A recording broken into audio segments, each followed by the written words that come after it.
Good morning, my brothers and sisters, and all my friends. This morning we are going to talk about our series, part 5th, of India as the leader of 21st century. In this talk, we are going to design a system, create a global infrastructure of Indian leadership. This global infrastructure of Indian leadership all over the planet Earth, we could create through the soft power, creating the soft power of India, and also creating the economic power, the hard power of economics. How we could do that?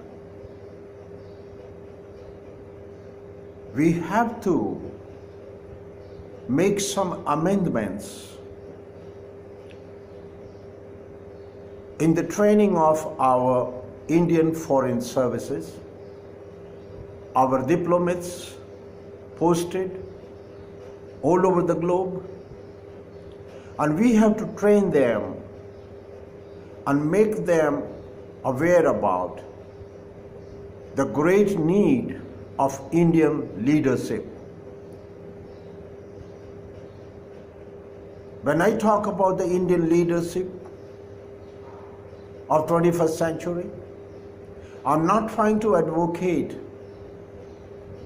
of any kind of self-glory and self-aggrandizement,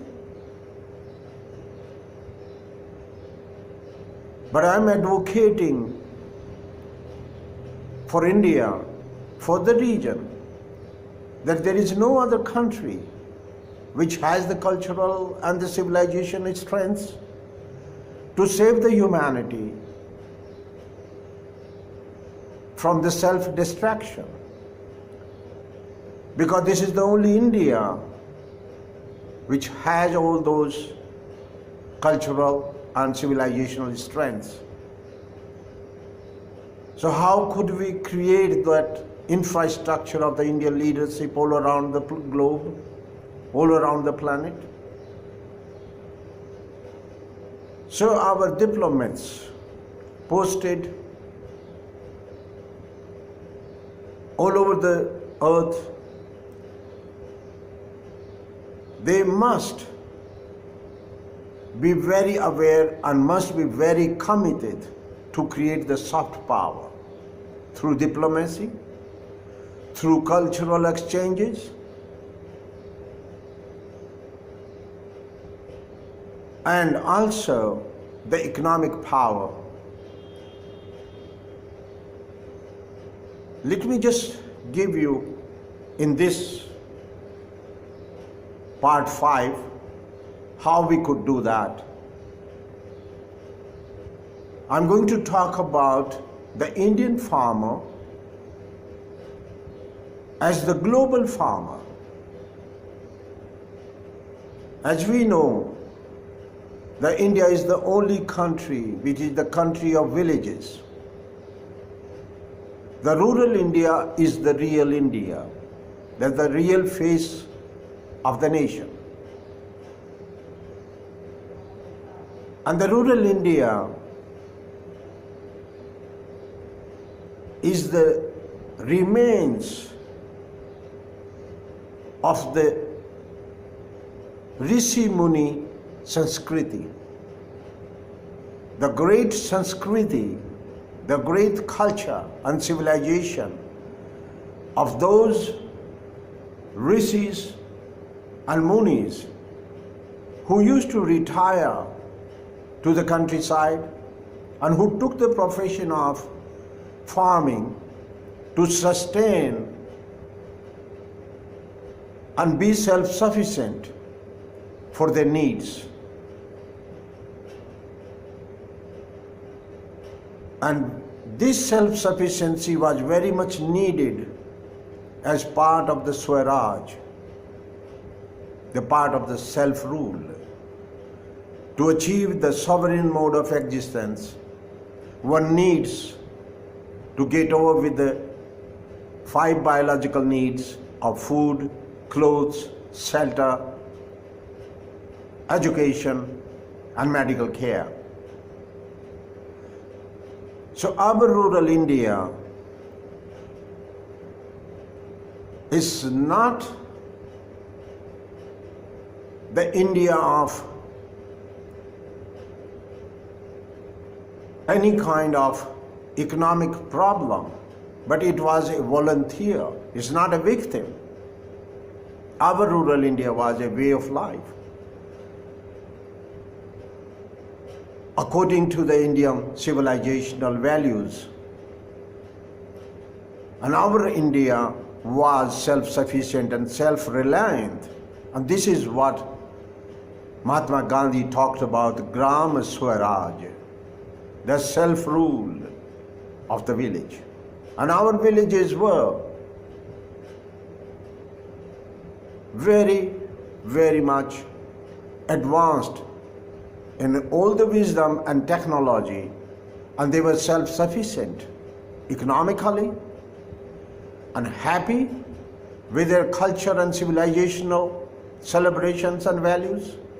So our Indian farmer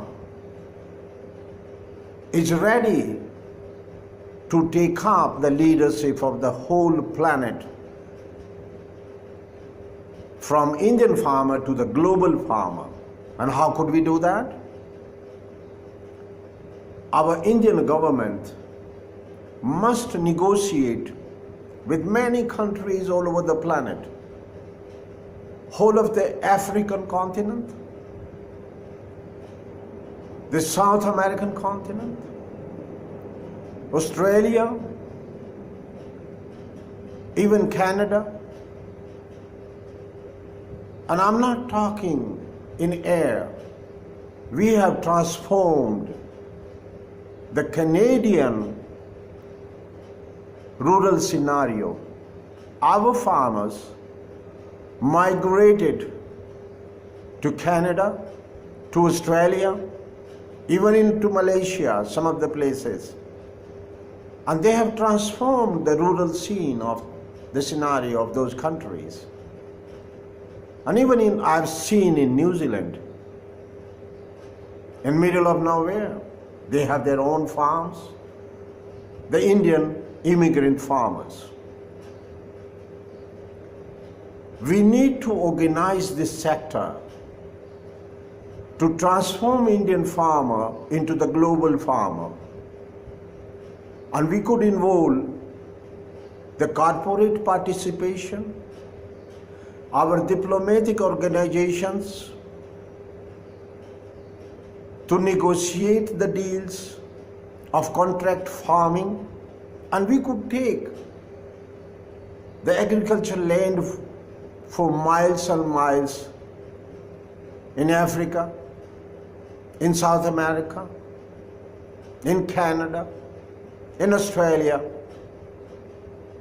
and even in New Zealand, and many other countries are waiting for the Indian farmer to come over and lead them for the 21st century. So not only in India, we could create the little India like we created in Singapore.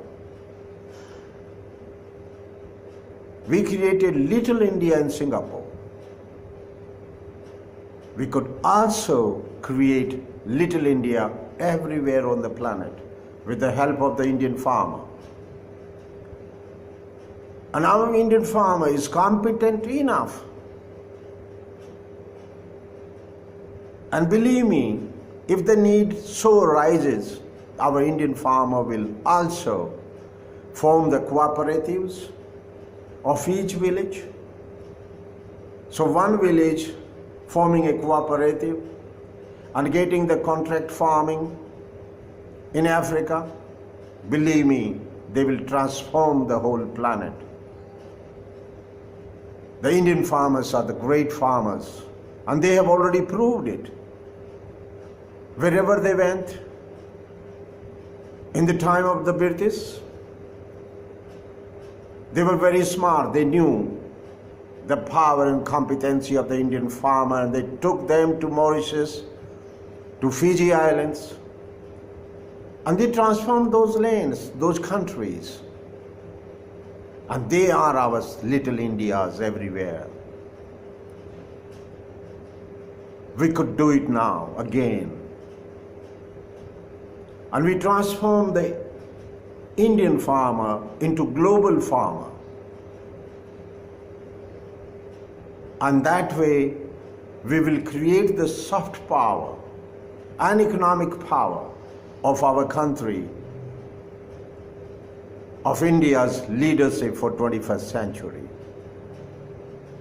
And wherever the Indian farmer will go, the Indian culture and civilization will follow him. So we will seed the brains of the local population with the cultural and civilizational strengths of universal empathy, the Vaishnava bhav, the Vaishnava attitude of life, universal compassion, and non-vegetarian, vegetarian and non-violent lifestyle, green lifestyle. This is what the planet is waiting for. So, Indian farmer must transform into, we must make the Indian farmer as the global farmer.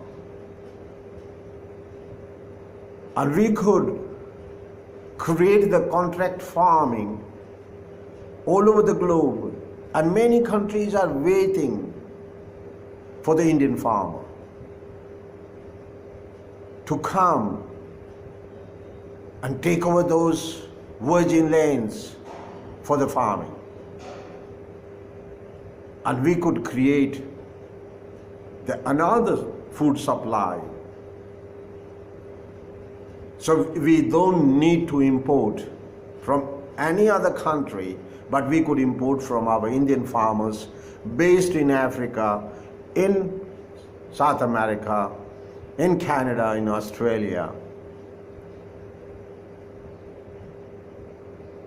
My dear friends, our Indian farmers will create such an infrastructure of Indian leadership for 21st century, and we could do all that within just the 10 years. We have that power. We have the infrastructure of the diplomatic organizations all around the world. And this is their duty to identify the opportunities for the Indian farmers and for the contract farming. And they must negotiate the deals with the different governments in many, many countries all over the planet.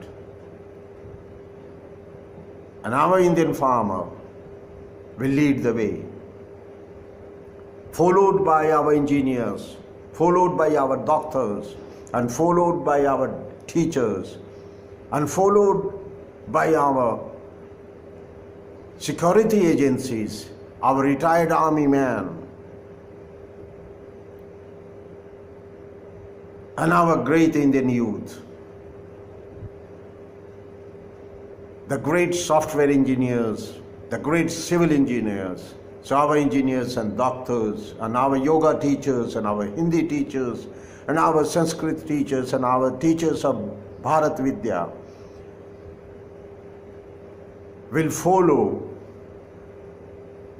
this process of creating the infrastructure of Indian leadership all over the planet.